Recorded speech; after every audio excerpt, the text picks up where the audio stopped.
अज्ञात चोरट्यांनी कारची काच फोडत कारमधील 4,90,000 रुपये लंपास केल्याची घटना शिऊर बंगला येथे शुक्रवार तारीख 13 रोजी दुपारी 4 वाजेच्या सुमारास घडली। या प्रकरणात शिऊर पोलीस ठाण्यात अज्ञात चोरट्याविरोधात 8 वाजेच्या सुमारास गुन्हा दाखल करण्यात आला आहे। पोलिसांनी दिलेल्या अधिक माहितीनुसार दिलीप कैलासराव सातळकर वय 42 वर्षे, व्यवसाय आडत व्यापारी, राहणार जिरी, तालुका वैजापूर हे शुक्रवारी दुपारी शिऊर बंगला येथील बँक ऑफ इंडिया शाखेतून 4,90,000 रुपये काढून बाहेर पडले।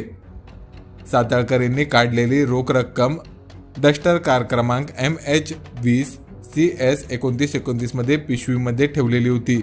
यानंतर ते काही वेळासाठी ज्यूस पिण्यासाठी जवळच गेले असता या वेळात अज्ञात चोरट्याने त्यांच्या कारची काच फोडून गाडीत ठेवलेली रोख रक्कम चोरून नेली।